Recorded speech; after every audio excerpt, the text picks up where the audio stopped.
പ്രൈസിലോടെ നാമത്തിലുണ്ടായിരിക്കട്ടെ. കർത്താവായ യേശുക്രിസ്തു നാമത്തിൽ എല്ലാവർക്കും വന്ദനം. ഹാലലിയ. എല്ലാവരും സന്തോഷമായും സമാധാനം ഇരിക്കുന്നത് കർത്താവിൽ വിശ്വസിക്കുന്നു. ഹാലലിയ. എല്ലാവരുടെ ജീവിതത്തിൽ എല്ലാവരും ആഗ്രഹിക്കുന്ന ഒരു കാര്യമാണ് സ്വസ്ഥത വേണം. ഹാലലിയ. അത് സന്തോഷം, ഹാലലിയ സമാധാനം, ഹാലലിയ സ്വസ്ഥത. അത് ആത്മീയമായും ശാരീരികമായും ഹാലലിയ ഭൗതികമായ എല്ലാ വിഷയത്തിലും എല്ലാവരും ആഗ്രഹിക്കുന്ന ഒരു കാര്യമാണ് സ്വസ്ഥത. എന്നാൽ പലർക്കും അത് നഷ്ടപ്പെട്ടു പോകുന്നു. അത് നേടിയെടുക്കാൻ കഴിയുകയില്ല. അതെങ്ങനെ ലഭിക്കുന്നുവെന്ന് ദൈവവചനം പറയുന്നു.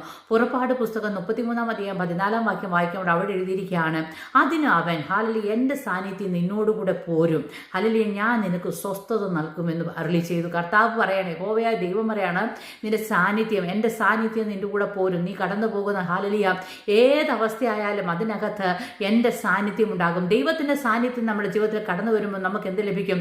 സ്വസ്ഥത ലഭിക്കും. ഈശാന മൂഴൻ പോലെ പ്രശ്നങ്ങൾ കടന്നു വന്നാലും പ്രതികൂലം കടന്നു വന്നാലും ദൈവത്തിൻ്റെ സാന്നിധ്യത്തിലാണോ നാം ആയിരിക്കുന്നത്?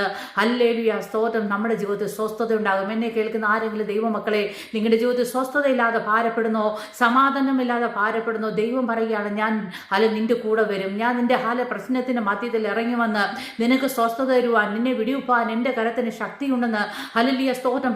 സമാധാനം തരുവാൻ കഴിയുമെന്ന് പറയുന്ന ഒരു ദൈവം നമുക്കുണ്ട്. കർത്താവായ യേശു ക്രിസ്തു എനിക്ക് നിങ്ങൾക്ക് വേണ്ടി മരിച്ചുവെങ്കിൽ, അവൻ ഹല്ലേലൂയ അടക്കപ്പെട്ട് ഉയർത്തെഴുന്നേറ്റ് ഇനി വീണ്ടും നമ്മളെ ചേർക്കാൻ വരുന്നുവെങ്കിൽ, നമ്മുടെ ദൈനംദിന ജീവിതത്തിലെ ഹാലലിയ എല്ലാ വിഷയത്തിനു മേലും സ്വസ്ഥത തന്ന് നമ്മളെ നടത്തുവാൻ ദൈവത്തിന് കഴിയും. മനുഷ്യർക്ക് ഹാലലിയ സ്വസ്ഥത തരുന്നതിന് ഒരു ലിമിറ്റ് ഉണ്ട്.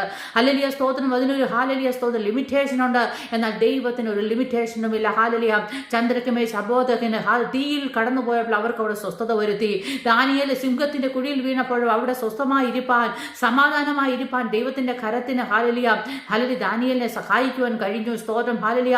ദാവീദിന്റെ ജീവിതത്തിൽ അനേക പ്രശ്നങ്ങളിലൂടെ കടന്നുപോയി. എന്നാൽ അവിടെയെല്ലാം സ്തോത്രം അവൻ പാട്ടുപാടി ദൈവത്തെ സ്തുതിക്കുമായിരുന്നു. സ്തോത്രം. നമ്മുടെ ജീവിതത്തിന്റെ പ്രതികൂലങ്ങളിലും പ്രശ്നങ്ങളിലും ദൈവത്തെ പാടി സ്തുതിക്കുവാൻ തക്കവണ്ണം നമുക്ക് കഴിയുന്നുവെങ്കിൽ ദൈവത്തിന്റെ വിടുതൽ നമുക്ക് അനുഭവിക്കാൻ കഴിയും. നമ്മൾ നോക്കിക്കേ, പൗലോസ് ശീലാസും കാരാഗത്തിൽ കഴിയുമ്പോൾ, അല്ലെങ്കിൽ ചങ്ങലകൾ ഹാലലി കൈകളെ ബന്ധിച്ചിരിക്കുമ്പോൾ, അല്ലെങ്കിൽ പടയാളിയുടെ മധ്യത്തിലായിരിക്കുമ്പോഴും അവർ സ്വസ്ഥമായിരുന്നു ദൈവത്തെ പാടി ആരാധിക്കുവാൻ കഴിഞ്ഞു. നമ്മുടെ ഓരോരുത്തരുടെയും ജീവിതത്തിൽ പ്രതികൂലത്തിന്റെയും പ്രശ്നത്തിന്റെയും മധ്യത്തിൽ ദൈവത്തെ പാടി സ്തുതിക്കുവാൻ, സ്വസ്ഥമായി ഇരുപ്പാൻ ദൈവത്തിന്റെ സാന്നിധ്യം ആവശ്യമാണ്.